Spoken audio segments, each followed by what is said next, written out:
Honorable members, as your speaker, I shall always be your first and last line of defense to your integrity and to the dignity of this House. I want to encourage us, in the words of the Honorable Minority Leader, as leaders, we cannot insulate ourselves from criticism, both fair and unfair, because that's the cost of leadership. When you are in leadership, you fall under the category of what one writer says, that when you meet people, 30% will like you without even hearing anything from you or knowing who you are. 30% will hate you without knowing who you are or hearing anything from you. It is now up to you to convince the remaining 40% to like you or to hate you. That is the paradox of life. And I want to encourage us, as a house of leadership, to be above irritations, to be above any temptations to have a short fuse on issues, because you are leaders. And when you are a leader, you cannot sit there and expect to hear only things that please you. You also hear things that don't please you. And sometimes when we hear things that don't please us, they raise us to a higher calling to ensure that things are done differently. I also advise that when something is said against you, if it is not true, you ignore it. If it is true, you do something about it. Then we move on. There was a very high state of anxiety and anger. Many members called your speaker, expressing displeasure, expressing anger, and wondering what direction we are headed. But that we have had an opportunity to speak. And to those who haven't spoken, I'm sorry, the time was not enough. We can't all speak on the same subject.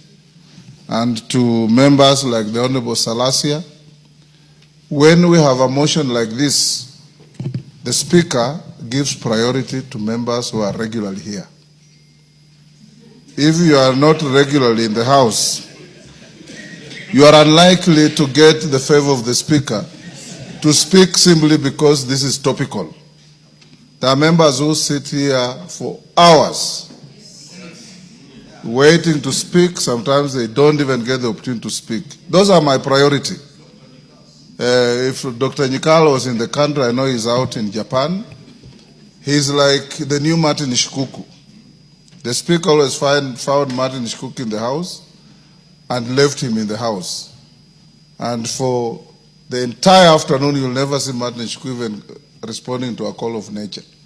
He'll just be sitting there doing the business. So I encourage you, young Salasia, spend more time here.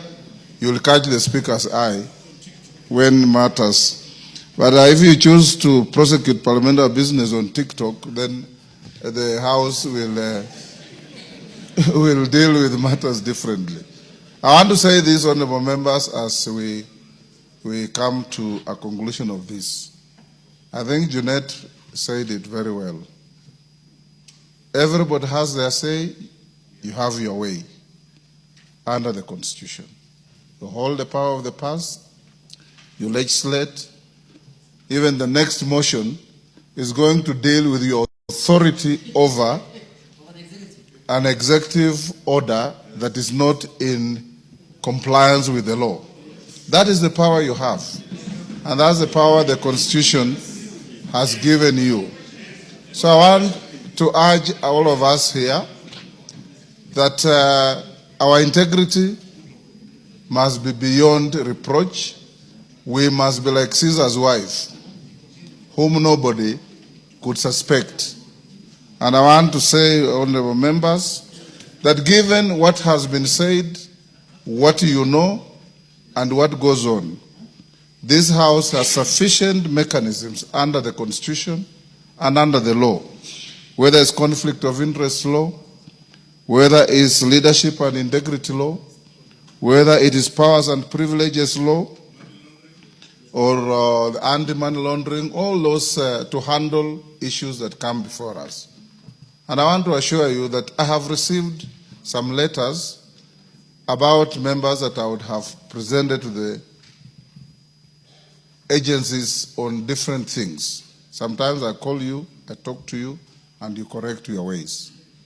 Let's also uphold our integrity.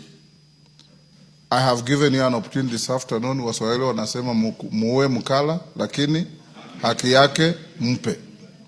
And by giving you haki yenu, you have exercised your right of reply in the matter. So I want to encourage us that let's now lower the anger, be the leaders that we are, and transact the business of the House in the manner we always do.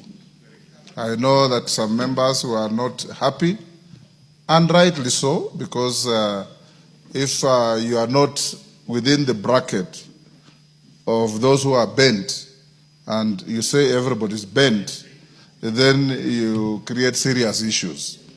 You know, in my community, we say there's no little stream that does not have a snake. Every stream has its snake. And like Parliament, we probably also have our snake. Yes, we will probably also have our snake.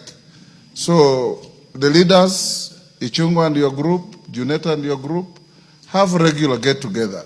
Luckily, this matter comes at a time when we are retreating with the entire leadership of the House to Mombasa tomorrow. And among other things, we will also have a colloquium with the judiciary to discuss about our relationship so that we can also face each other and ask each other hard questions. If you have time, watch a movie called The Star Chamber.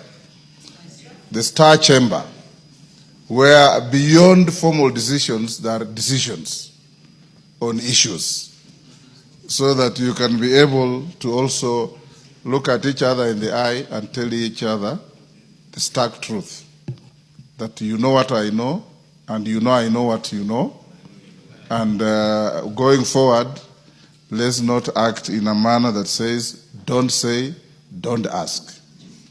Thank you, honorable members. We'll now go to the next business, but the decorum you have displayed reaffirms what everybody expects, that this is a house of reason, this is a house of sobriety, this is a house of maturity, and this is the nerve center of the Republic of Kenya.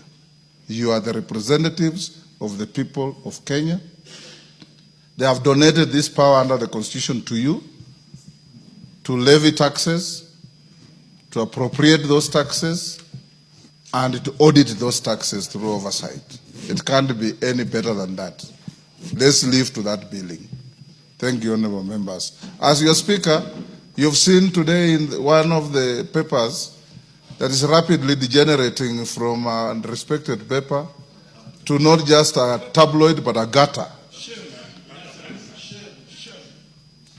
Putting the two speakers on the front page and you read the story, there is no relationship whatsoever.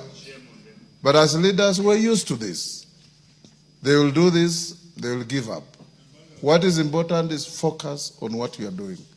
Winston Churchill said, you'll never finish your journey if you stop to throw stones at barking dogs.